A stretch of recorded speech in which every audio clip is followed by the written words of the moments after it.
खुफिया एजेंसियां तो दुनिया के हर देश में है। अमेरिका में CIA है, इजराइल में मोसाद है, भारत में रॉ।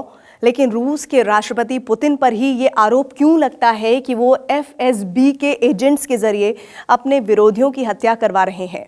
ये पुतिन के खिलाफ पश्चिमी देशों का प्रोपेगेंडा है या इसमें सच्चाई भी है? KGB के पूर्व एजेंट पुतिन आरोपों के चक्रव्यूह में क्यों और कैसे फंसे हैं? देखिए टेली सीरीज का ये एपिसोड बिसात, कैपिटलाइजिंग ऑन अपॉर्चुनिटीज।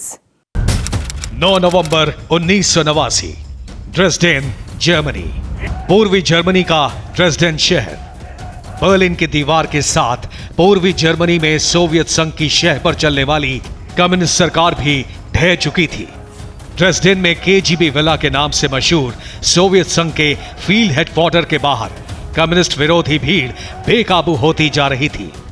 तभी बिल्डिंग से एक आवाज आई कि अंदर सैकड़ों लोगों के पास अत्याधुनिक हथियार हैं, हमें निकल जाने दो वरना मारे जाओगे। थोड़ी देर बाद KGB विला के अंदर से आवाजें आनी बंद हो गई। भीड़ अंदर घुसी तो उसे फाइलों की कतरन का ढेर मिला, जिन्हें मशीन से काटकर नष्ट किया जा चुका था।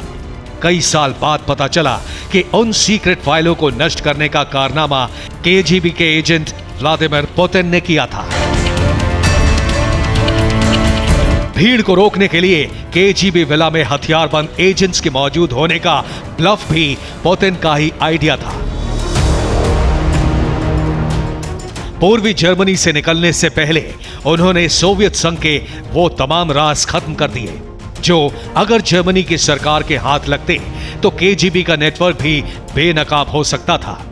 इस घटना के बाद पुतिन KGB के हीरो बन चुके थे। KGB से इस्तीफा देकर रूस की राजनीति में सक्रिय हुए पुतिन लगभग 6 साल तक सेंट पीटर्सबर्ग में मेयर के सहयोगी के तौर पर काम करते रहे। 1996 में वो मॉस्को पहुंचे, जहां उन्हें राष्ट्रपति भवन में सहायक की नौकरी मिली और सिर्फ 3 साल बाद 1999 में वो रूस के प्रधानमंत्री बन चुके थे।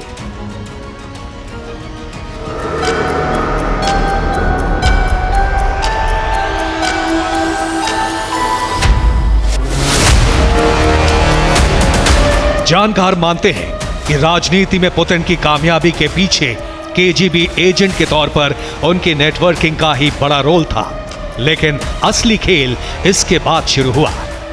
4 सितंबर से 16 सितंबर 1999, मॉस्को, रूस। 9 अगस्त 1999 को रूस के प्रधानमंत्री पद संभालते ही पुतिन का सामना मॉस्को में बम धमाकों से हुआ। आए दिन धमाकों से रूस दहलने लगा। हर धमाके के बाद रूस की सरकार यही दावा करती कि इन हमलों के पीछे चेचन्या के आतंकवादियों का हाथ है।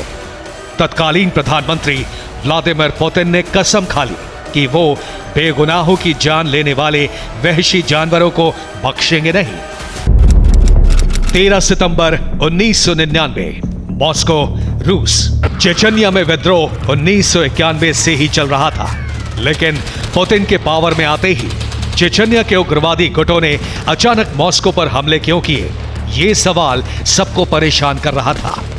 बहरहाल मॉस्को में बम धमाकों के आधार पर पुतिन ने रूस की सेना को चेचन्या पर हमले की खुली छूट दे दी।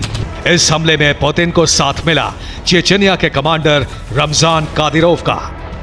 इस बीच रूस में ये चर्चा भी शुरू हो गई कि जनता के बीच अपनी लोकप्रियता बढ़ाने और सत्ता पर अपनी पकड़ मजबूत करने के लिए पुतिन ने FSB के एजेंट्स के जरिए कोई बड़ी प्लानिंग की है। धीरे धीरे ये शोर बढ़ता गया कि मॉस्को में बम धमाकों के पीछे FSB का हाथ है, ताकि चेचन्या पर हमले को जायज ठहराया जा सके। 10 मार्च 2002, मॉस्को, रूस। रूस की चर्चित खोजी पत्रकार एना पोलितकोवस्काया भी लगातार चेचन्या वॉर की रिपोर्टिंग ही कर रही थी और उनका आरोप भी यही था कि सत्ता पर अपनी पकड़ बनाने के लिए पुतिन ने चेचन्या पर हमले के लिए झूठी कहानी बनाई। एना की हत्या के लिए भी FSB को ही जिम्मेदार ठहराया गया। जासूसी की दुनिया का सबसे बड़ा उसूल यही है कि किसी की हत्या तभी की जाए जब उससे कोई बहुत बड़ा फायदा हो। ऐना की हत्या से पुतिन को सीधे कोई फायदा नहीं था, जबकि ऐना की हत्या के बाद पश्चिमी मीडिया को पुतिन के खिलाफ अभियान चलाने का मुद्दा जरूर मिल गया।